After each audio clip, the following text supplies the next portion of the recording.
Mau dapat rahmat Allah? Mau dapat rahmat Allah? Yang namanya rahmat Allah, biar tukang judi mau juga, biar tidak sholat mau juga. Tapi apakah semua yang ingin dirahmati Allah otomatis mendapat rahmat Allah? Saya kasih contoh. Pengumuman dari pemerintah Luhut Timur, penerimaan calon pegawai negeri sipil yang sudah masuk S1, K1, K2. Hah? Sudah tidak ada masuk namanya K1. Di K2 juga tidak ada. Paling gampang cari di KK, pasti ada namamu. Nah, pengumuman penerimaan CPNS, seluruh sarjana daftar. Semua daftar. Apakah semua yang daftar otomatis lulus? Apakah semua yang daftar otomatis diterima? Tidak, yang hanya memenuhi syarat. Yang memenuhi syaratlah itu yang lulus. Begitu juga semua orang Islam mau dirahmati Allah. Semua kita mau dirahmati Allah. Tapi apakah semua yang mau dirahmati Allah otomatis dapat rahmat Allah? Ternyata menurut Quran tidak, bos. Kalau kau mau dirahmati Allah, ada 3 syaratnya menurut Al-Quran. Apa itu? 3 jipa, 3 saja. Lebih banyak syaratnya jadi caleg. Innal ladzina amanu walladzina hajaru wajahadu fi sabilillahi ulaika yarjuna rahmatallahi wallahu ghafurur rahim. Nah, ini 3 saja syaratnya. Mari kita simak satu demi satu. Yang pertama, innalladzina amanu, harus beriman kepada Allah. Nah, biasanya kalau kita bercerita iman langsung tepuk dada. Wah, saya beriman kepada Allah. Sorry, maaf, ngaku beriman gampang. Yang sulit diakui oleh Allah sebagai orang beriman. Saya ulangi, ngaku beriman kepada Allah gampang. Yang sulit adalah diakui oleh Allah sebagai orang beriman.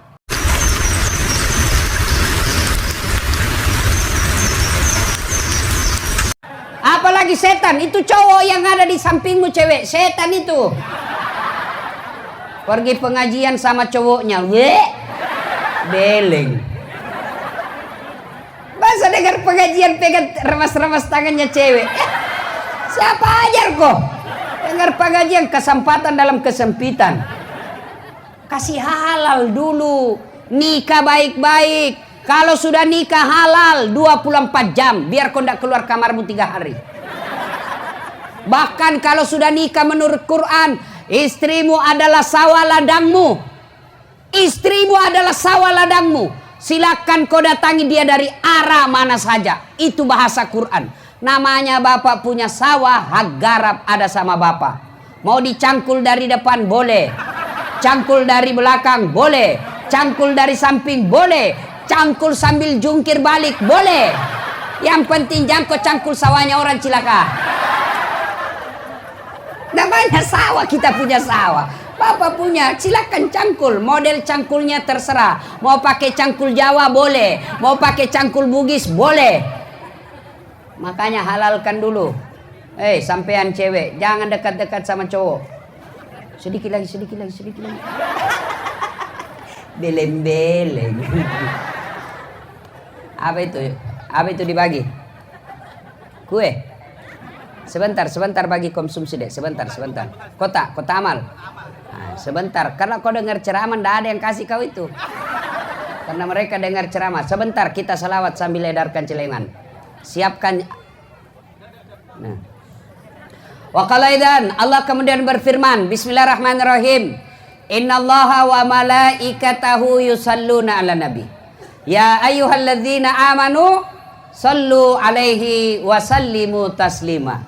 Sesungguhnya Allah dan para malaikatnya bersalawat kepada Rasulullah Muhammad sallallahu alaihi wasallam. Maka wahai orang-orang yang beriman, bersalawatlah kalian kepada Rasulullah dengan sebaik-baik salawat sallallahu alaihi wasallam. Allahumma salli ala sayyidina Muhammad wa ala alihi wa sahbihi ajma'in. Amma ba'd. Ibu bapak, saudara-saudara sekalian, teristimewa tamu kehormatan kita pada malam ini, Bapak Bupati dan Wakil Bupati Kabupaten Luhut Timur. Yang insya Allah dimuliakan dan dirahmati oleh Allah Subhanahu wa Ta'ala. Anggota dewan yang terhormat yang kita hormati, yang insya Allah dimuliakan dan dirahmati oleh Allah Subhanahu wa Ta'ala. Mohon maaf, matur nuwun. Saya tidak bisa sebut nama satu demi satu yang di depan. Kasih habis waktu. Juga saya tidak tahu namanya. Nah, saya tanya untuk mengawali ceramah kita tahun baru ini. Biasanya kalau tahun baru kita, semoga tahun baru Hijriah ini kita mendapat rahmat dari Allah Subhanahu wa Ta'ala. Mau dapat rahmat Allah? Mau dapat rahmat Allah? Ya namanya rahmat Allah, biar tukang judi mau juga. Biar tidak sholat mau juga. Tapi apakah semua yang ingin dirahmati Allah otomatis mendapat rahmat Allah? Saya kasih contoh. Pengumuman dari pemerintah Luhut Timur, penerimaan calon pegawai negeri sipil yang sudah masuk S1, K1, K2. Hah? Sudah tidak ada masuk namanya K1. Di K2 juga tidak ada. Paling gampang cari di KK, pasti ada namamu. Nah, pengumuman penerimaan CPNS, seluruh sarjana daftar. Semua daftar. Apakah semua yang daftar otomatis lulus? Apakah semua yang daftar otomatis diterima? Tidak, yang hanya memenuhi syarat. Yang memenuhi syaratlah itu yang lulus. Begitu juga semua orang Islam mau dirahmati Allah. Semua kita mau dirahmati Allah. Tapi apakah semua yang mau dirahmati Allah otomatis dapat rahmat Allah? Ternyata menurut Quran tidak, bos. Kalau kau mau dirahmati Allah, ada 3 syaratnya menurut Al-Quran. Apa itu? 3 jipa, 3 saja. Lebih banyak syaratnya jadi caleg. Innalladzina amanu walladzina hajaru wajahadu fisabilillahi ulaika yarjuna rahmatallahi wallahu ghafurur rahim. Nah, ini 3 saja syaratnya. Mari kita simak satu demi satu. Yang pertama, innalladzina amanu, harus beriman kepada Allah. Nah, biasanya kalau kita bercerita iman langsung tepuk dada. Wah, saya beriman kepada Allah. Sorry, maaf. Ngaku beriman gampang. Yang sulit diakui oleh Allah sebagai orang beriman. Saya ulangi, ngaku beriman kepada Allah gampang. Yang sulit adalah diakui oleh Allah sebagai orang beriman. Saya beriman kepada Allah. Apa betul kau diakui Allah orang beriman? Contoh, ibu bapak kenal Sandiaga Uno? Ibu-ibu kenal? Kenal Sandiaga Uno? Bu, itu Sandiaga Uno masih sepupu 1 kali sama saya. Bapaknya dengan bapak saya saudara. Begitu dicek ke Pak Sandi, Mas Sandi, sampean sepupu sekali sama Dasat ya? Siapa Dasat? Namanya saja baru ku dengar. Ibu-ibu kenal Yusuf Kalla, wakil presiden? Tahu? Itu nenek dengan nenekku satu nenek. Sama-sama nenek. Begitu dicek Pak JK katanya sepupu sama Dasat Latif. Siapa Dasat Latif? Cokakna. Baru saja ku dengar namanya. Begitu juga dengan Allah. Ngaku beriman kepada Allah gampang. Yang sulit, betul tidak sampean diakui Allah sebagai orang beriman? Kalau begitu, apa ciri-ciri orang beriman? Apa tanda-tanda orang beriman? Masih ingat pelajaran pendidikan agama waktu kita kecil dulu? Iman adalah meyakini dalam hati, mengucapkan melalui lisan, melakukan dalam kehidupan sehari-hari. Dari definisi ini, iman itu ada 3 unsurnya. 1, yakin kau dulu dalam hati. 2, ucapkan melalui lisan. 3, lakukan dalam kehidupan sehari-hari. Tidak bisa tidak. Harus 3 unsur ini dilakukan. Sayang 1000 sayang. Masih banyak diantara kita imannya hanya 2/3. Hanya percaya. Hanya diucapkan. Tidak dilakukan. Contoh. Bagaimana hukumnya Pakai jilbab. Wajib. Artinya apa? Dosa kalau tidak dipakai. Kenapa tidak pakai jilbab? Kita kan masih gadis, Ustaz. Nanti kita tidak laku kalau kita pakai jilbab. Nah, bagaimana hukumnya menyogok? Haram. Apa artinya? Dosa. Kenapa jadi pegawai nyogok? Tidak diterima orang kalau tidak nyogok, Ustaz. Berarti imannya baru 2/3. Coba. Banyak diantara kita seperti itu. Imannya hanya diucapkan, belum dilakukan. Bagaimana hukumnya sholat? Wajib. Artinya dosa kalau tidak. Kenapa kau tidak sholat? Nantilah Ustaz ketika tua. Orang seperti itu maka imannya baru 2/3. Lebih jauh lagi, bagaimana karakter orang beriman? Pembawaannya, sifat-sifat orang beriman. Mari kita lihat Al-Quran, dengar Al-Quran. Tanda orang beriman itu menurut Quran. Innamal mu'minuna alladzina isa sukirallah wajilat qulubuhum wa iza tuliyat alaihim ayatuh sadathum imanan wa ala rabbihim yatawakkalun.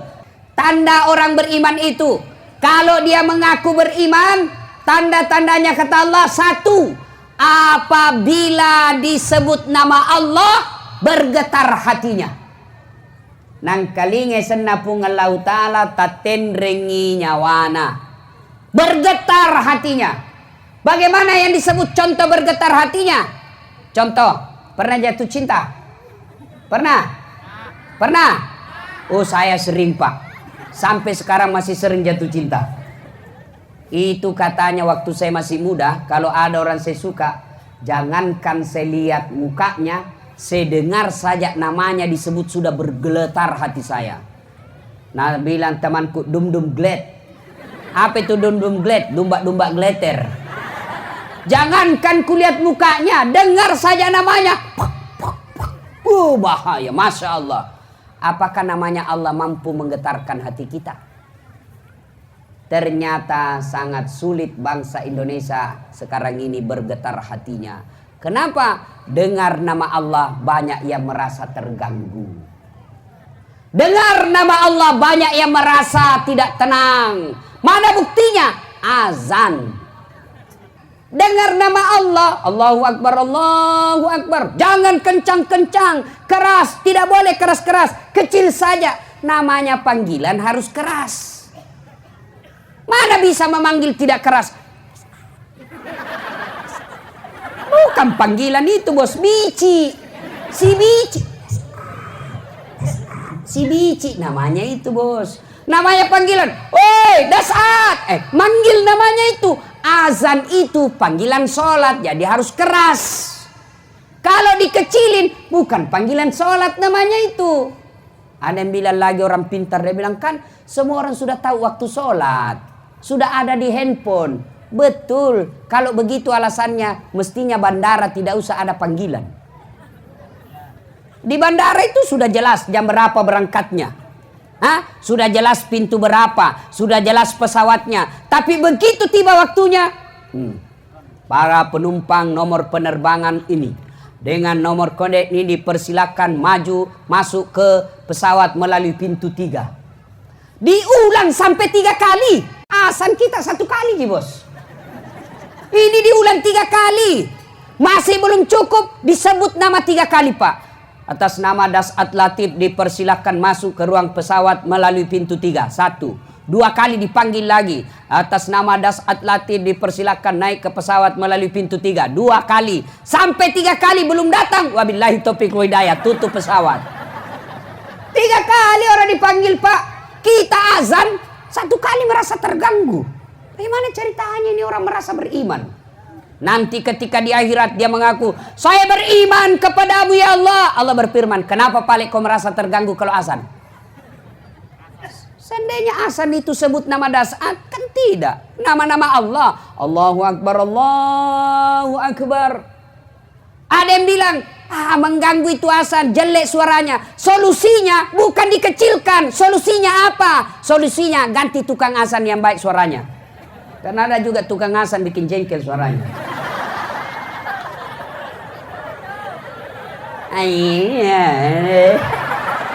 Dah bila anak muda, iya sih, iya sih, iya sih. Makanya itu masjid Pak bikin lomba. Bikin lomba, lomba azan, juara 1 gaji. Yang ada panitia masjid di sini gaji itu tukang azan. Jangan simpan uangnya orang jadi saldo. Salah itu panitia masjid kalau ada bikin saldo. Oh, berarti banyak masjid di sini bikin saldo. Nah, ini salah ini panitia masjid itu. Salah kok, Bos. Kau di blender nanti itu kalau mati kok. Jangan simpan uangnya orang.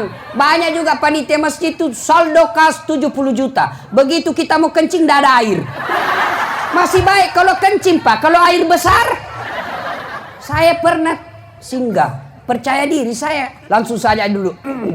Selesai itu. Tidak ada air.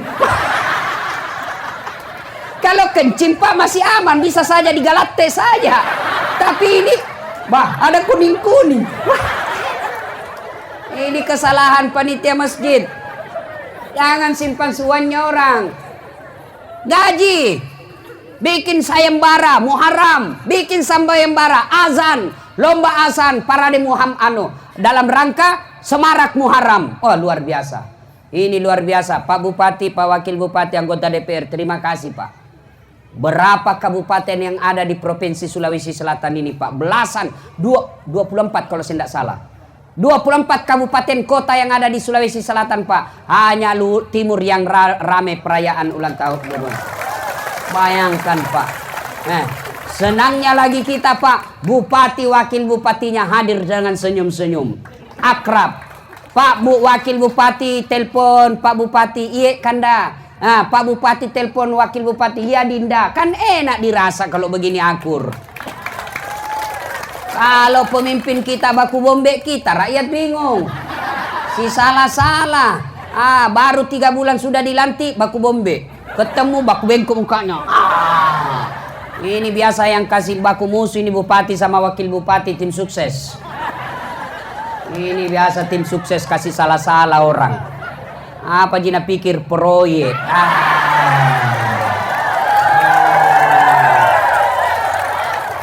Jangan marah Pak, siapa suruh panggil saya? Ada pemborong di sini? Ada? Hati-hati pemborong Pak. Banyak pertanyaanmu nanti kalau mati kok. Kenapa itu jembatan belum diresmikan sudah rusak? Nah bilang sudah memang keluar 20%. Kenapa keluar 20%? Sponsor waktu pilkada. Kenapa sponsor lu pilkada? Masyarakat tidak mau pil kalau tidak ada uang. Bapak juga cilaka. Jadi jangan salahkan, sama-sama Bapak salah. Coba kalau politik tidak ada money politik. Rakyat tidak mau terima sogok. Pemerintah yang mau dipilih tidak mau memberi sogok. Aman negara kita ini Pak. Mau dekat-dekat pilpres ini jangan terima sogok Pak. Kalau ada yang mau sogok, kalau mau bantu negara baik, rekam, lapor di polisi. Polisi juga jangan mau disogok. Jangan langsung 86. Atur damai. Bleh.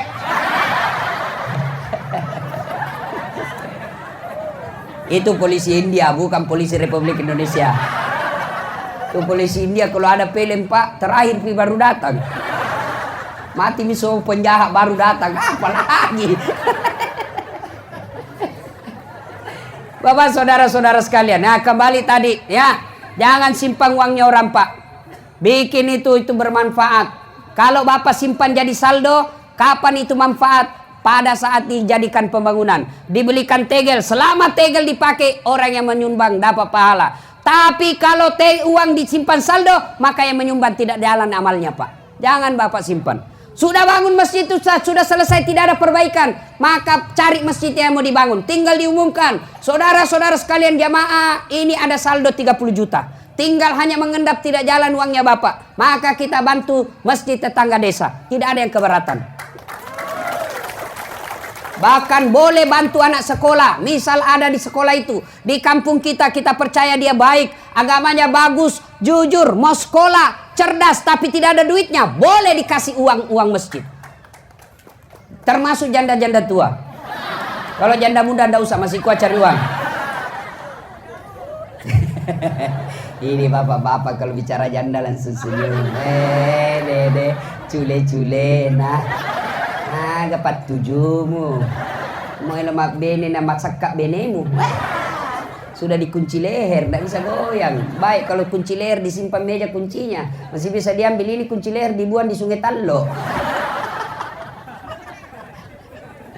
Ya, bikin lomba azan ya supaya bagus yang azan. Bapak Ibu, tanda orang beriman yang pertama, apabila dia dengar nama Allah bergetar hatinya.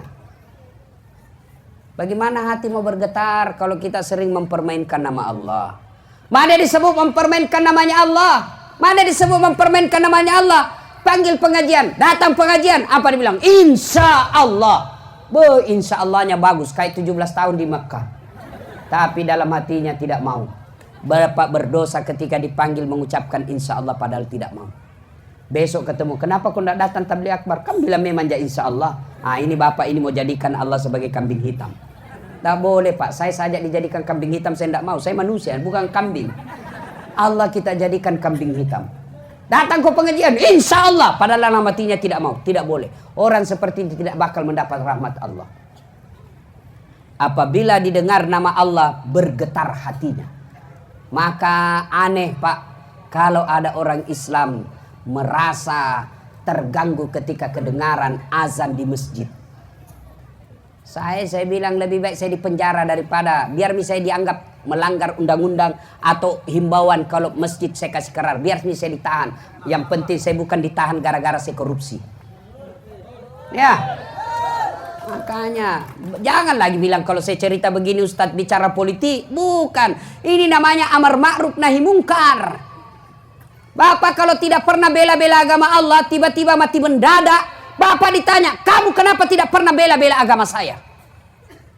Hati-hati. Kalau Bapak tidak mau peduli soal politik, maka kita dipolitiki nanti. Ya, jangan lagi berkata, ndak usah urus, yang penting kita baik. Saya kasih contoh sederhana. Ada preman tobat, bersahabat dengan remaja masjid. Ini remaja masjid, panitia masjid, bersahabat dengan preman tobat. Ini preman tobat. Tiba-tiba dia datang sama ini Ustadz, remaja masjid. Ustadz, ada di kampung kita ini bangun warung, tapi minum-minuman keras na jual. Apa nak bilang ini Ustadz? Jangan kurusi, yang penting kita tidak pergi minum di situ. Bulan depan lagi datang ini preman tobat. Pak Ustadz, tambah rame itu warung. Masuk bisa semua anak-anak muda sekampung tak mabuk-mabuk di situ. Apa dia bilang Pak Ustadz? Biar yang penting tidak nak ganggu ki. Bulan depan datang lagi Ustadz, tambah rame mi Ustadz. Bukan cuma narkoba nak jual, bukan cuma minuman, jual mi juga narkoba. Banyak mi juga cewek-cewek di situ, berzina dia sana. Apa nak bilang? Biar mi yang penting kita bisa sholat di sini dengan tenang. 1 tahun kemudian datang lagi ini preman tobat. Pak Ustadz, mau digusur ini masjid. Sambarang. Apa mau digusur? Pengajian juga mau dibubarkan. Sambarang, ayo kita lawan. Sebelum terlambat. Apa Nabi bilang preman tobat? Terlambat mau kok. Kenapa? Mereka lebih banyak dari kita. Ini Pak, kalau Bapak tidak peduli soal politik, Bapak tidak peduli soal amar ma'ruf, Bapak masih selamat sekarang, Bapak masih bisa sholat sekarang. Tapi kalau kita tidak peduli dengan agama, anak nanti bagaimana ketika kita sudah dikubur? Maka harus kita peduli. Kalau kita tidak peduli, maka siap-siaplah kampung halaman kita jauh dari rahmat Allah. Alhamdulillah bupati dan wakil bupati peduli. Salah satu diantaranya bikin tabligh akbar seperti ini. Tuh tanda pertama orang beriman. Disebut nama Allah, bergetar hatinya. Yang kedua menurut Quran, apabila mereka mendengar ayat-ayat Allah, bertambah imannya. Selesai dengar pengajian, tambah imannya. Selesai dengar dakwah, makin baik imannya. Itu orang yang beriman. Jadi kalau dia bilang pulang dengar ceramah, Pak Bupati, siapa panggil tadi itu Ustadz? Pak Wakil yang hubungi. Kasih tahu itu Pak Wakil, jangan lagi panggil itu Ustadz ceramah. Kenapa bilang begitu? Nah bagus ceramahnya. Tidak bagus, saya tidak suka. Kenapa? Masa empat na bahas saya terus nak kena? Ini mati hatinya orang begini Pak. Malah diceramai apa dia bilang? Dia bilang orang Bugis, tanten ton janjen jong. tangi tamu lo tangi taku, jame jamamu, jame jamaku, wita to pina witai, wita to tula cilaka. Ada orang begitu Pak, keras hati, tidak mempan nasihat. Tapi kalau selesai dengar dakwah dia bilang, wah betul itu tadi Ustadz ngomong, saya dia kena semua itu. Semua ceramahnya Ustadz, saya ditempelin rasanya itu. Insya Allah malam ini saya mendapat hidayah, besok saya akan berubah dengan sebaik-baiknya. Itu orang beriman itu. Tapi kalau dia tidak ada perubahan, berarti dia tidak masuk orang beriman. Nah inilah syarat pertama beriman kepada Allah Subhanahu wa taala. Innal ladzina amanu, yang kedua walladzina hajaru. Mereka berhijrah di jalan agama Allah. Apa yang dimaksud hijrah? Hijrah dalam konsep sejarah, berpindahnya Nabi dari Makkah ke Madinah, itu hanya sekali terjadi dalam hidup ini. Tapi kalau hijrah dalam arti konsep perjuangan, maka tiap hari kita bisa lakukan. Hijrah apa? Contoh, kalau hijrah dari Makkah ke Madinah, itu sekali saja. Tapi kalau kita ambil konsepnya, hijrah itu, maka kita harus mengambil pelajaran dari hijrah. Apa pelajaran dari hijrah? Contoh sekali, contoh. Nabi ahli Mekah. Nabi lahir di Mekah. Diusir. Siapa yang mengusirnya? Pamannya sendiri. Siapa yang mengusirnya? Sepupu satu kalinya sendiri, Abu Sofyan. Saudaranya bapaknya Abu Lahab. Saudaranya sendiri, sepupunya sendiri, ngusir Nabi pindah dari Mekah. Untuk apa? Nabi lakukan semua itu untuk menyelamatkan akidah. Artinya apa Pak? Kampung halaman bisa jadi kita tinggalkan. Tanah kelahiran bisa jadi kita tinggalkan. Untuk apa? Menyelamatkan akidah kita. Nah, kalau kita di sini kan banyak pindah gara-gara apa? Gara-gara apa? Susah cari uang di kampung Ustaz. Lebih kita pindah ke sini. Apa itu salah? Tidak salah. Selama Bapak cari nafkah, tidak menghalalkan segala cara. Rasulullah dalam arti konsep pindah dari Mekah ke Madinah sekali saja. Tapi ambil sejarah yang ada dalam sejarah itu. Sejarah apa? Pindah dari Mekah. Apa yang bisa kita ambil? Pelajaran apa? Umar. Ambil juga pelajaran dari apa? Suraqah bin Malik. Dua manusia ini berniat membunuh Nabi. Niat datangi Nabi ke rumahnya untuk apa? Membunuh Nabi. Suraqah bin Malik mengejar Nabi dengan niat apa? Membunuh Nabi. Tapi apa yang terjadi? Dapat hidayah, pulang ke rumahnya dalam keadaan sudah beragama Islam. Sebaliknya kita banyak orang Islam, keluar rumah dalam keadaan Islam, pulang membawa murka Allah. Kenapa? Pulang bawa barang haram, maling, nyuri, korupsi, nyogok, nipu. Itu hati-hati. Ada di sini? Ada? Biasa yang bawa pulang barang haram itu pedagang. Kok bisa Ustadz? Ya nipu pembeli.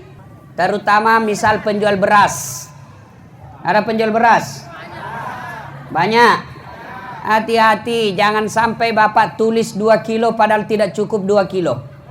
Meskipun selisihnya hanya ya mungkin 1 gelas selisihnya, maka Bapak napanya nipu. Itu haram. Apalagi nyogok. Ada suka nyogok di sini? Jadi pegawai nyogok. Nah bilang temanku, susah Ustadz. Tidak bisa orang jadi pegawai kalau tidak nyogok. Siapa bilang saya jadi pegawai tidak nyogok? Adik saya lulus juga di pegawai tidak ada nyogok. Fotokopi aja kita bayar. Ini sekarang dia bilang susah. Biar kita S2, S3. Tapi kalau tidak D3, tidak lulus. Sedih. Bagaimana ceritanya? Nah tinggi itu S2 daripada D3. Dia bilang D3 itu Ustadz duit dan deking. Bapak jadi pegawai nyogok selama Bapak terima gaji haram. Bahkan termasuk pensiunnya haram. Tuh kalau kita nyogok jadi pegawai, saya heran juga. Terlalu menggebu-gebu jadi pegawai negeri. Apa hebatnya itu jadi pegawai negeri? Apa hebatnya jadi pegawai negeri? Tolong tunjukkan saya pegawai negeri tidak ada utangnya di koperasi. Tolong Ada semua itu. SK pegawainya di bank. Ada semua di koperasi. Apa pegawai negeri? Ada semua itu tanya. Apa pegawai negeri? Tanggal 1 sampai tanggal 10 makannya apa? Sari laut. Tanggal 11 sampai tanggal 20 turun mie sedikit, sari mie. 21 sampai 30 sari don. Oh, sakit kepala. Gaji habis, cicilan belum lunas. Apa itu? Gali lubang, tutup lubang. Kalau ada pegawai negeri di sini mobilnya harga 500 juta, pasti korupsi. Kecuali ada kebun sawitnya. Beda. Bapak saudara-saudara sekalian. Nah, kita ambil hikmah dari itu. Hijrah itu pindah. Pindah dari yang dilarang menuju yang diperintah Allah. Bahasa sederhananya, hijrah itu taubat. Ada enggak orang di sini tidak punya dosa? Ada di sini tidak punya dosa? Semua kita punya dosa. Ini satu kisah. Kisah ya. Ada anak muda preman. Banyak sekali orang dia bunuh. Begitu dia dengar taubat, anjuran untuk bertobat, dia datang ke rahib. Pendeta lah kalau zaman dulu, belum masuk Islam waktu itu. Dia datang ke Pak Rahib, pendeta. Pak pendeta, kira-kira diampuni dosaku. Nah bilang ini pendeta rahib. Apa dosamu? Nah bilang saya ini pembunuh, 99 orang kubunuh. Bah, banyaknya itu. Kau tidak bakal diampuni, kamu orang busuk. Marah ini anak muda karena jengkel, dia tikam juga itu orang. Tapi dia tidak putus asa. Dia datang lagi ke pendeta yang lain. Pak pendeta, diampuni dosaku. Dia bilang, ada apa dosamu? Dia bilang, tadinya 99 orang kubunuh. Tapi ada lagi di sana kasih jengkel kak. Cukup 100. Kira-kira diampuni enggak dosa saya? Apa kata rahib pendeta ini? Anak muda, dosamu besar. Tapi ampunan Allah jauh lebih besar. Kalau kau betul-betul bertobat, kau datang ke desa seberang, berkumpul kau dengan orang-orang soleh di sana. Ini anak muda senang betul mendapat berita gembira. Maka dia jalan terus, jalan, tidak peduli makan, tidak peduli minum, akhirnya mati di jalan. Mati. Wah, bertengkar malaikat penjaga surga dan penjaga neraka. Dia bilang penjaga neraka, ini bagianku. Dia bilang penjaga surga, tidak, ini bagian saya, dia sudah bertobat. Bertengkar, akhirnya apa? Turun perintah Allah melalui malaikat Jibril. Kau pergi ukur. Ukur dia. Kalau perjalanannya dari tobatnya menuju ke desa, tempatnya mau bertobat, lebih dari 50%, lebih dari setengah, dia masuk surga. Tapi kalau perjalanannya belum cukup setengah, masuk neraka. Ukur. Ternyata setelah diukur, lebih banyak yang dia sudah tempuh, sudah lebih setengah. Akhirnya Allah sampaikan, nanti dia masuk surga. Coba Pak. Jadi Bapak Ibu Saudara-saudara sekalian, tahun baru Hijriah ini bertobatlah Pak. Jangan tunggu nanti tua. Siapa yang janji kita tua? Siapa yang janji kita tua? Nanti dia bilang, nanti kalau sudah tua Ustadz. Padahal dia sudah 60 tahun. Ini. Muka-muka sakaratil maut. Ya ketawa Pak. Bapak itu sudah buka sakaratil maut. Sudah putih rambut. Apakah tua dulu? Tidak. Tidak harus tua dulu yang namanya kematian. Ya. Asal ada nyawa dalam diri kita, siaga 24 jam. Tua mati. Ibarat Imam Al-Ghazali katakan kematian itu seperti pohon buah. Coba lihat buah. Yang baru muncul jatuh. Yang mangkal jatuh. Yang tua jatuh. Bahkan baru muncul jatuh. Suatu ketika Nabi Sulaiman alaihissalam lagi ceramah begini. Tiba-tiba ada tamu tak diundang datang. Assalamualaikum ya Rasulullah. Waalaikumsalam warahmatullahi wabarakatuh. Masuk anak muda ini. Ya Rasulullah. Cerita. Langsung ini anak muda bilang, ya Rasul, minta izin kak pamit dulu. Ada pekerjaan tidak bisa ditunda, tidak bisa dimajukan. Nabi Sulaiman katakan silakan, pergilah tamu tadi.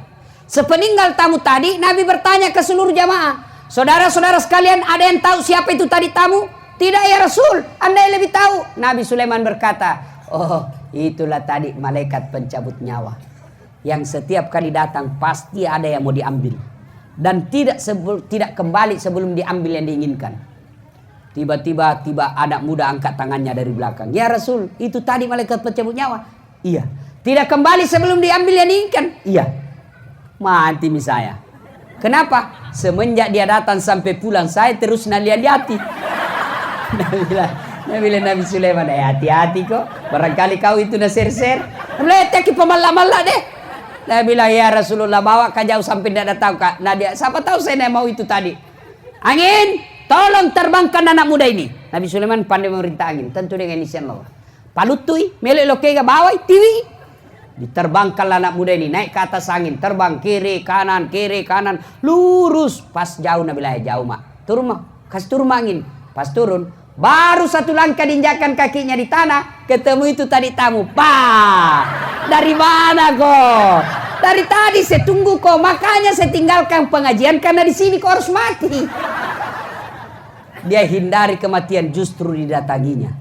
Namanya kematian Pak, kalau sudah tiba saatnya pasti datang. Biar kita mau, kalau tidak tiba saatnya tidak mati. Ada orang suami istri bertengkar Pak.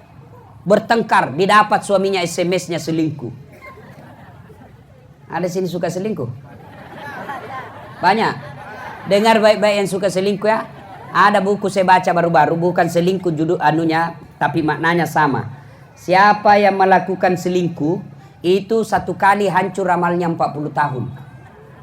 40. Nah dia 2 kali 1 bulan pi Makassar selingkuh. 80 tahun mati kok, 70 tahun. Sosok kok 10 tahun. Masih ada utang dosamu 10 tahun. Kita juga Bu, bagaimana suami kita tidak selingkuh kalau ibu penampilannya sekadarnya. Marantasa. Malas. Berat badan naik terus. Nonton saja kerjanya pegang remote. Kalau ada di rumah nonton itu mulai jam 7 pagi malam sampai jam 10. Nah pegang itu remote. Pakai daster tinggi sebelah. Acak-acakan rambutnya. Ada kaca di sampingnya. Naik di kakinya 1. Ada suaminya menonton di sampingnya. Begitu mengantuk menguap nangka keteknya. Wah, bagaimana suami tak tidak menderita lahir batin? Sialku setengah matiku cari uang begini di kuda apa?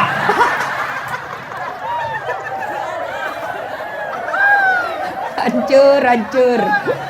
Setengah mati kita pergi ke kebun sawit, bertani dapat istri, malas, gendut, suka marah-marah. Ada begitu di sini? Ada? Tahu cantik-cantik semua sekarang, alhamdulillah. Tapi Nabila iya cantik sekarang Ustaz. Kalau di rumah kelihatan tali BH. Nabila suaminya kasih baik-baik saya itu tali BH kelihatan semua. Apa Nabila jangan lihat BH-nya, yang penting rasanya Bung.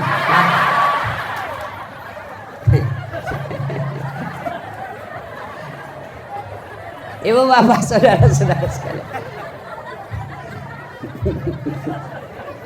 Ya, nah ini ya. Syarat yang kedua ingin mendapat rahmat Allah adalah hijrah, bertobat. Ya, tidak ada orang tidak punya dosa. Semua kita pasti punya dosa. Ini bertengkar sama istrinya. Kalau sudah tiba saatnya mati, pasti mati. Kalau tidak, tidak akan mati. Ini yang cerita saya sampaikan tadi. Bertengkar sama istrinya. Suaminya bertengkar. Akhirnya istrinya marah. Dia mau bunuh diri. Akhirnya apa? Dia masuk kamar minum racun. Begitu dia minum, takut didapat sama anaknya, dia buru-buru minum. Akhirnya lebih banyak masuk di hidungnya daripada di mulutnya. Muntah-muntah, tidak jadi mati. Itu, padahal mau sekali mati, tidak jadi. Bulan depan didapat lagi SMS-nya, begitu lagi, marah lagi. Dia lihat racun, bulan lalu gagal dengan racun. Akhirnya apa? Dia ambil pisau. Dia iri surat nadinya. Ternyata pisau ini pakai pisau tumpul. Tidak jadi lagi mati. 3 bulan kemudian bertengkar lagi sama suaminya. Lihat racun, gagal. Lihat pisau, gagal. Akhirnya apa? Dia lari ke belakang rumahnya, lompat masuk di sumur. Ternyata dia lupa waktu itu musim kemarau. Tidak jadi lagi mati Pak. Kalau tidak tiba ajal tidak mati. Tapi kalau tiba ajal pasti mati. Ini Bapak Ibu sekalian. Nah kalau itu yang membuat selalu kita menolak, menunda-nunda tobat, gara-gara apa? Kita selalu berpikir masih lama ajak mati. Tobat kita. Ada tidak punya dosa di sini? Semua kita punya dosa. Lalu kalau punya dosa Ustadz, bagaimana cara bertobatnya? Menurut ajaran agama kita ada 2 cara bertobat. Pertama, memperbanyak taubat bil lisan, memperbanyak istighfar. Astagfirullahaladzim wa atubu ilaihi. Mau dengan sahdu, dengan lagu-lagu. Astaghfirullah Rabbal Baroya, Astaghfirullah minal khataya. Misal tuh suami tak marah-marah ibu, marah-marah jangan marah. Kalau suami marah ibu diam. Atau paling enak ibu istighfar. Marah suami tak. No. Astaghfirullah Rabbal Baroya, astagfirullah. Berhenti tuh suami ibu. Kalau dia marah ibu juga marah. Kurang ngajar kau lah battala. Nabi bilang juga istrinya, kau juga gendut hitam. Kau tahu dia gendut, kenapa kau mau kawin sama saya? Berarti kau lebih bodoh dari saya. Masya Allah, tidak terjadi, malah bertengkar. Tapi coba kalau istighfar, astagfirullah, sambil pura-pura menangis, aman. Banyak-banyak istighfar. Banyak-banyak istighfar. Adik-adik ini yang masih muda-muda belia ini selihat. Kalau kau lihat aurat, istighfar kau. Kau lihat cewek cantik, kau nafsu, astagfirullah. Astagfirullah. Tutup matamu, palingkan. Jangan kau tutup, istighfar baru kau melotot. Astagfirullah. Patotoai kau namanya itu. Kau juga cewek, jaga akhlak. Biar kami setengah mati istighfar kalau kau juga gentayangan.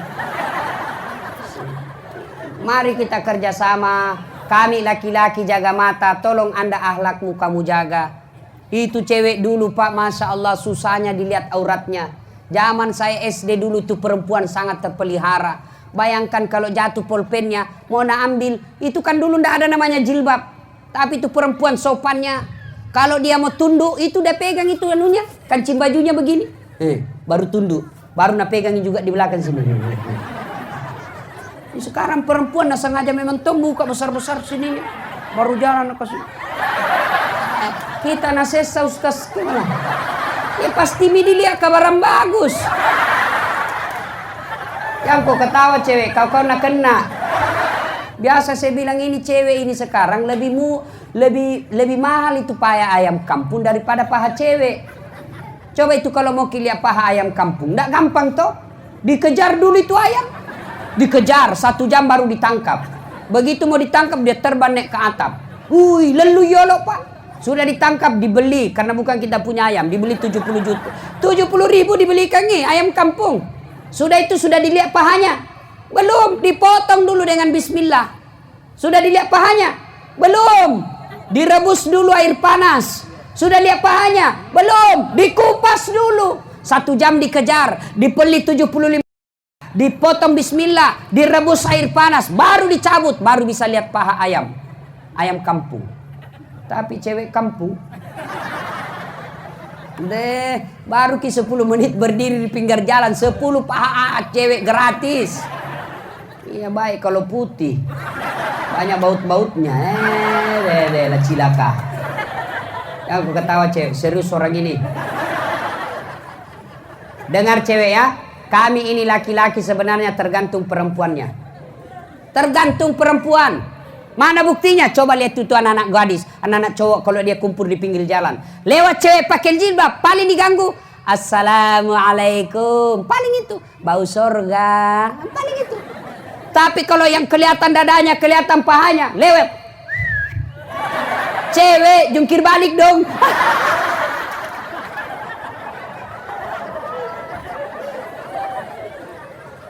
Ada cewek di sini kelihatan auratnya.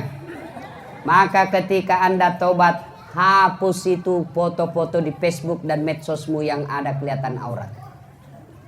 Selama masih kelihatan aurat, selama itu tobatmu tidak akan diterima.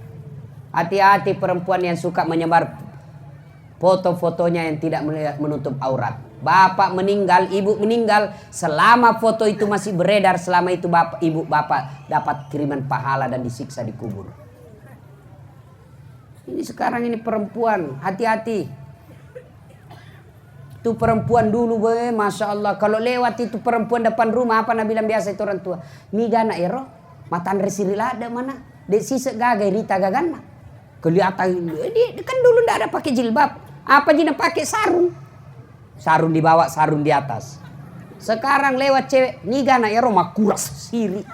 Kelihatan semua mianu tidak bisa dilihat. Kalau bapak ibu bertobat, maka tinggalkan pakaian seperti itu. Ada juga yang bertobat apa? Pakaiannya yang tadi seksi-seksi, dia bukan buang, nah kasih orang. Selama itu orang pakai itu juga, kau juga dapat berdosa. Lebih kau bakar. Ya.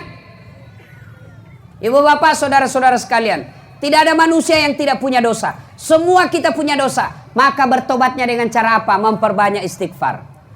Ya, bapak-bapak yang sudah uzur, ibu-ibu yang sudah uzur, maka setiap duduk perbanyak istighfar. Rasulullah sallallahu alaihi wasallam sekali duduk 100 kali istighfar. Apakah istighfar itu karena dosa? Apa kita bertobat mengucapkan istighfar hanya karena dosa semata? Tidak. Kalau karena dosa kita istighfar, maka Nabi mestinya tidak perlu istighfar. Kenapa? Nabi tidak punya dosa. Tapi hadis menginformasikan Nabi sekali duduk 100 kali istighfar, padahal tidak ada dosanya. Kalau gara-gara dosa kita istighfar, mestinya ketika kita sholat, Assalamualaikum warahmatullah, Assalamualaikum warahmatullah, apa pertama kita ucapkan? Apa pertama kita ucapkan? Astagfirullah. Padahal kita baru selesai ibadah. Kenapa istighfar? Satu, bisa jadi ketika kita sholat ada salah bacaan. Yang kedua, kenapa kita istighfar? Karena sholat yang kita lakukan tidak mampu membayar nikmatnya Allah. Assalamualaikum warahmatullahi wabarakatuh. Assalamualaikum warahmatullahi wabarakatuh. Kenapa begini Ustaz? Ini hanya tradisi. Ini hanya kebiasaan. Boleh tidak begini. Kenapa begini Ustaz? Karena lebih nyambung, lebih enak dirasa. Assalamualaikum. Astagfirullah. Masa selesai sholat? Astagfirullah. Nggak nyambung ya bos. Kenapa kita istighfar? Satu, karena ada bacaan kita bisa jadi ada salah. Yang kedua, kita istighfar karena ibadah yang kita lakukan tidak bisa membayar nikmatnya Allah. Satu ketiga, cerita. Ada orang pak 350 tahun umurnya. 350 tahun ibadah saja kerjanya. Makan tidur ibadah, makan tidur ibadah. 350 tahun. Ketika dia meninggal, Allah kemudian berfirman, masuk kau surga karena rahmatku. Tama kau suruga nasabak pamaseku. Masuk surga. Dia dengar, masuk surga karena rahmat. Wah, dia protes. Ya Allah, saya tidak mau masuk surga karena rahmatmu. Saya mau masuk surga karena memang ibadahku 350 tahun. Saya layak masuk surga karena amalku 350 tahun. Allah berfirman, oh, rupanya kau berhitung-hitung ya. Baiklah, kalau begitu kita berhitung. Jibril, ambil kalkulator. Hitung itu amalnya. 350 tahun. Timbang dengan nikmatku. Ambil matanya 1 biji. Diambil mata kanannya. Timbang dengan amalnya 350 tahun. Timbang punya timbang, timbang punya timbang. Ternyata lebih berat 1 biji mata daripada amalnya 350 tahun. Allah berfirman, kalau bahasa kita apa? Masih mau kok? Kau kira bisa kau beribadah dengan baik kalau ku kasih sakit matamu? Kau kisah bisa kau beribadah sholat berjamaah kalau ku kasih menceret kau? Nggak usah mi dulu leper, nggak usah mi dulu kanker. Menceret mau pak. Mana bisa kita berjamaah kalau menceret-menceret lagi? Hayya ala sholat. Bagi mas, hayya ala. Menos. Coba itu baru menceret. Mana bisa pak? Jadi kita beribadah itu tidak mampu membayar nikmatnya Allah. Ada lagi bilang itu apa nikmat Allah nak kasih kebun? Tidak ada. Saya cuma pegawai honor Satpol PP. Lebih banyak gartakna daripada gajinya. Hop.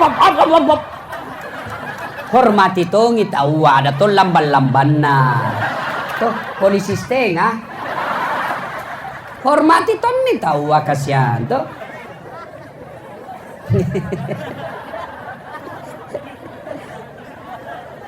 Ibu bapak saudara-saudara sekalian.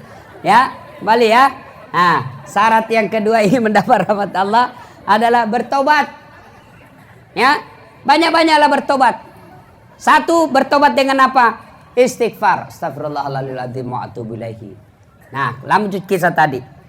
350 tahun beribadah, akhirnya bukan karena ibadah kita masuk surga, tapi karena pemberian Allah dengan nikmat Allah, rahmat Allah.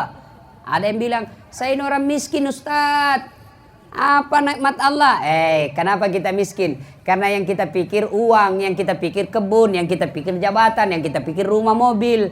Padahal semua harta kita miliki tidak ada gunanya kalau kita sakit. Mas, mau tak? Sampean tak kasih handphone iPhone X, harganya 19 juta. Saya kasih pulsa sekalian sampean dengan 6 juta. Jadi harganya 25 juta. Saya kasih sampean. Mau? Mau? Mau? Tapi begitu saya kasih langsung tuli. Mana yang mau tadi? Mana? Mau apa tuh handphone kalau tuli mako? Halo? Halo? Halo? Rusak. Bukan handphone rusak. Telingamu galacca. Berarti bukan handphone yang mahal, bos. Apa yang mahal? Telinga. Allah kasih gratis, tidak perlu kau bayar. Bagusnya lagi bisa bedakan ini. Mana bunyi kentut, mana bunyi HP. Hebatnya lagi di telinga tak, tempatnya bagus. Bagaimana seandainya satu di bawah ketek, satu di bawah panta. Halo? Halo? Coba. Halo? Bu? Nah ini kamera mahalnya. Mahal semua ini kamera ini. Kalau dikumpulin tidak kurang dari 100 juta. Tapi bukan kamera ini yang mahal, Pak. Apa yang mahal? Mata. Mau di apa ini kalau tidak ada mata tak? Apa ya? Si mau kok? Ini kamera susah dipakai. Biar bapak punya begini, tidak punya ilmu, tidak bisa dipakai. Ustaz, foto ke setengah badan. Siap, 1, 2, 3. Ternyata jadi setengah badan betul. Pusat ke bawah. Ya mahal bukan kamera, tapi apa? Mata. Allah kasih gratis. Hebatnya lagi di mata, begitu dipakai tidak perlu putar. Ini kan diputar-putar dulu. Ini mata begitu buka, langsung fokus. Tidak perlu diputar. Diputar. Lebih ditembak dulu polisi dari perampok. Siapa ini nih? Hebatnya lagi di mata, dia bisa bedakan mana istri, mana tetangga. Coba kalau tidak bisa dibedakan, tak tukar-tukar istri. Kenapa ini lelai malam Jumat? Ternyata tetangga punya istri.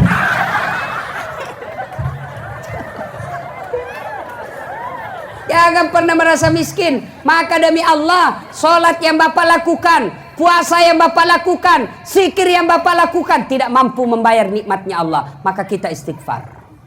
Astagfirullahaladzim wa atubu ilaihi. La ilaha illa anta subhanaka inni kuntu minadz dzalimin.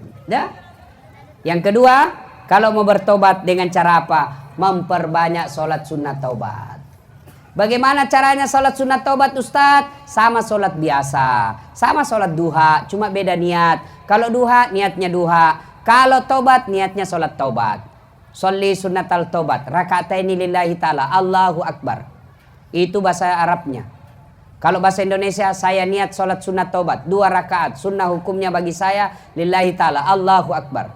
Kalau bahasa Bugis, watung kemas sampaja sunat taubat 2 rakaat, sunnah hukumnya bagi lillahi ta'ala, Allahu Akbar. Bahasa Jawa sampean silahkan sendiri. Bahkan boleh tidak diucapkan, boleh. Niat itu bahasa hati tanpa diucapkan, boleh. Paling gampang begini saja. Berdiri, Tuhan, sembahyang sunat taubat karena Allah. Sudah nih. 2 rakaat berikut ulang lagi, Tuhan, masih seperti yang tadi. Allah.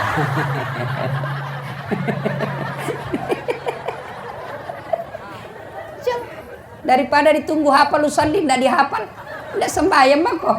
Salli, salli, salli, salli. Duduk. Jangan kok. Ya. Kalau niat bahasa apa saja boleh.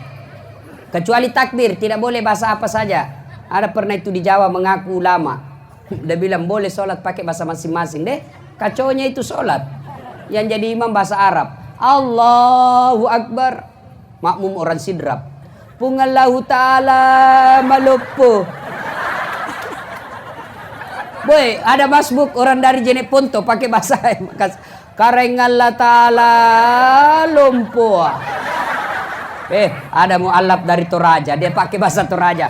Bung Allah Ta'ala tunggu gajah.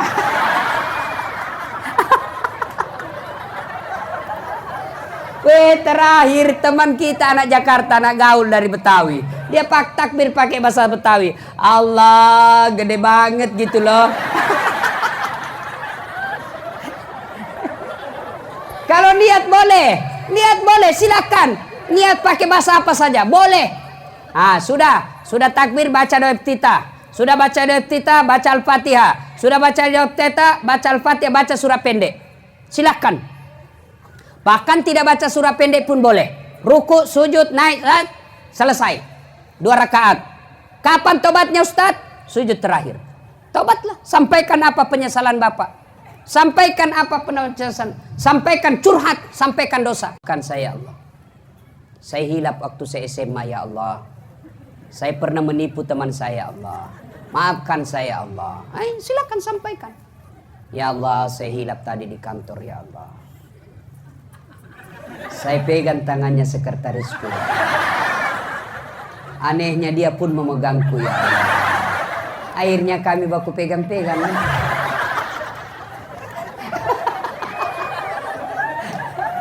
Ya Allah, tak dampang ke apa? Cakap lupa ke puang. Tak lupa ke apa? Tak dampang ke kasih, dampang ke kasih. Dia nagagu runtuh selamat kau dia tak dampang ke puang. Maafkan saya Allah, tidak ada keselamatan kalau engkau tidak memaafkan saya Allah. Maafkan saya. Teteskan air mata di situ. Menyesallah, pasti Allah ampuni.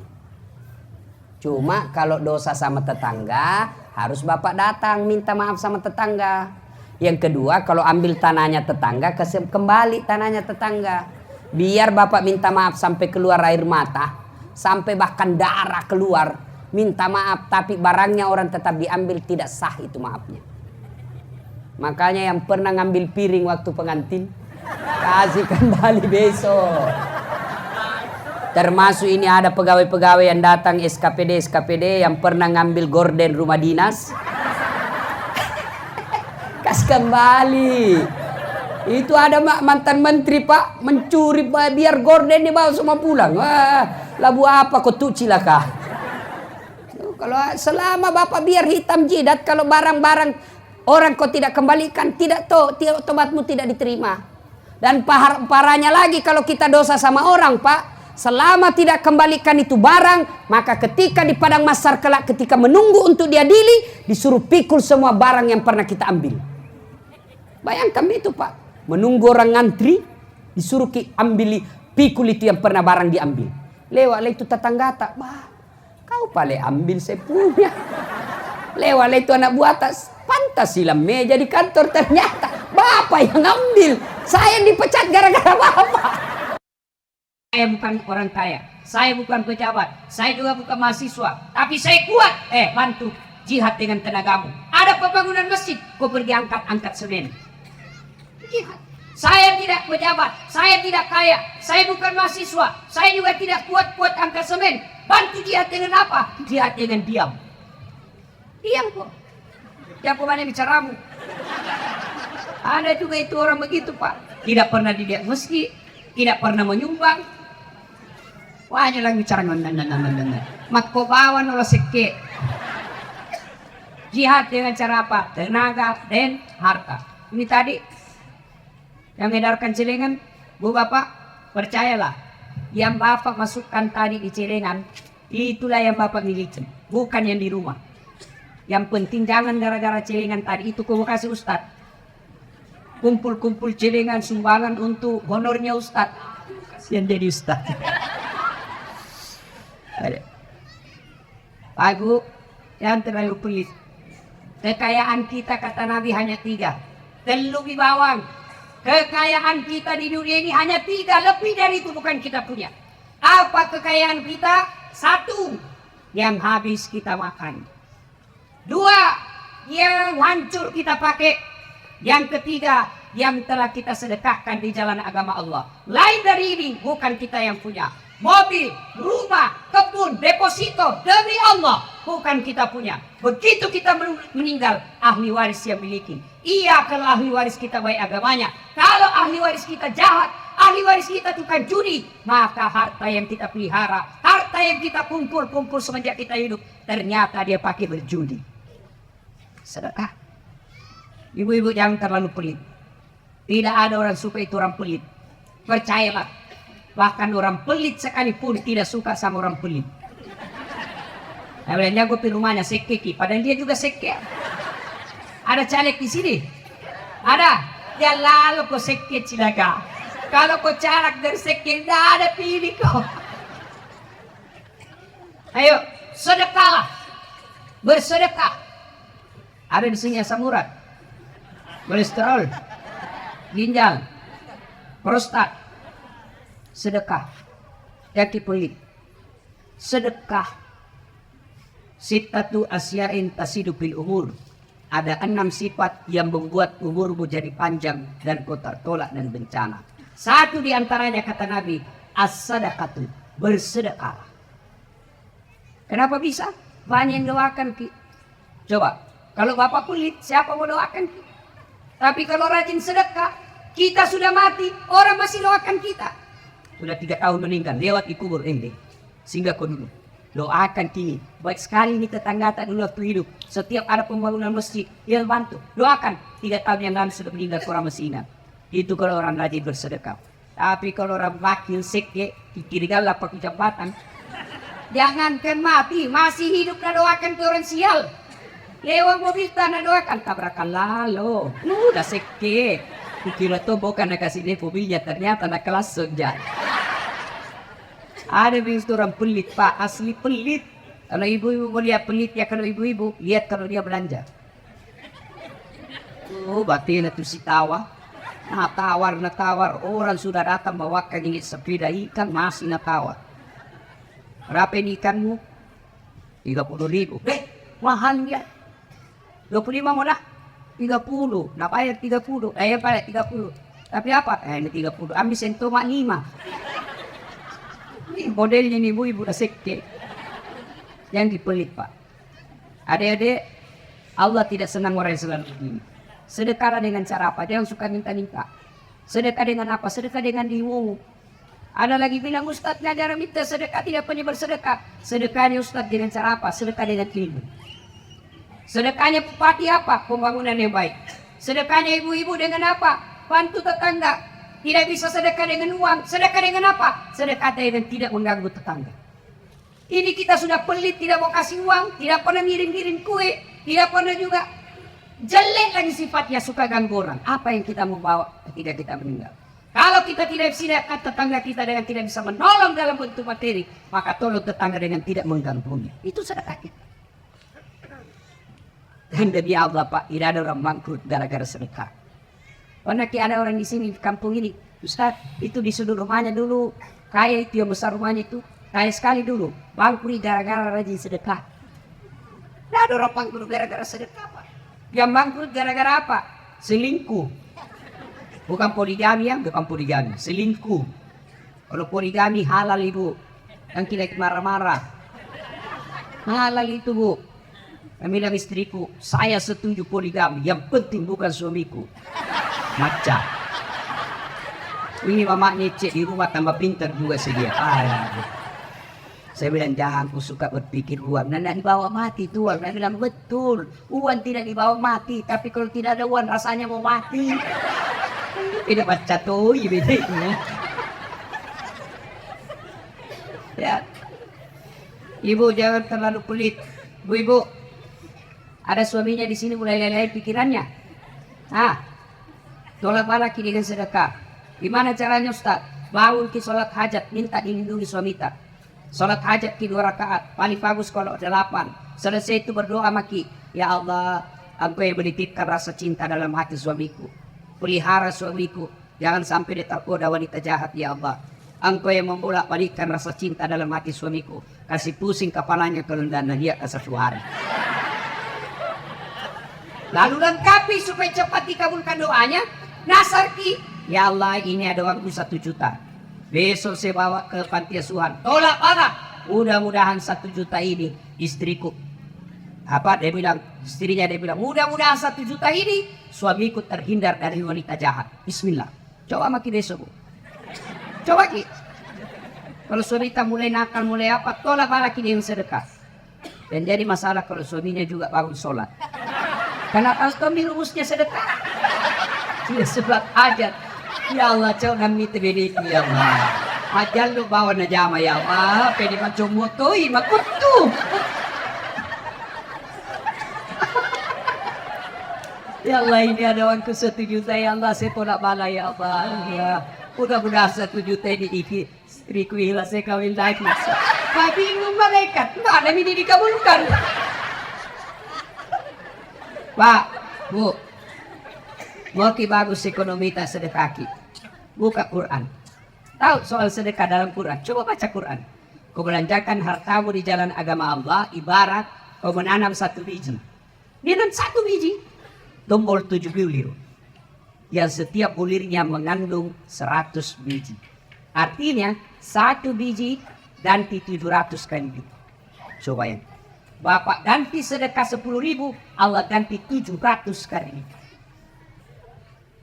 Coba, carikan saya orang yang bangkrut, saya rajin sedekah. Tapi kalau Bapak sudah punya duit banyak, pelit tidak mau bersedekah, Allah paksa keluar itu waktu dengan cara sia-sia. Keluar tapi sia-sia. Apa cara Allah paksa? Cak! Tiba-tiba mobil tabrak polisi. Polisi lalu lintas ditabrak, kalian punya jalan. Hancur kita. Coba, tiba-tiba anak narkoba. Ayo, habis uang hanya untuk anak supaya berhenti narkoba. Paksa, tiba-tiba kita sakit, cuci darah. Kalau kita pelit, paksa Allah keluar wanita. Maka Bapak Ibu sekalian tolak bala dengan apa? Sedekah. Ini nanti edarkan cilengan. Kita lihat siapa yang pelit. Amin tuh itu orang pelit sekali Pak. Beredar cilengan, tiba-tiba kasih masuk warna 5.000. Warna tarik lupinus. Kasih masuk warna tarik 5.000. Sudah itu tiba-tiba anak muda tepuk dari belakang. Haji. Saudara 100.000. Ini Pak Haji bilang, wih hebat ini anak muda 100.000 nak kasih semua. Nah kasih masuk celengan. Pas masuk celengan nak bilang ini anak muda. Tapi Pak Haji itu antar tadi jatuh dan tersentak. Ini maksud.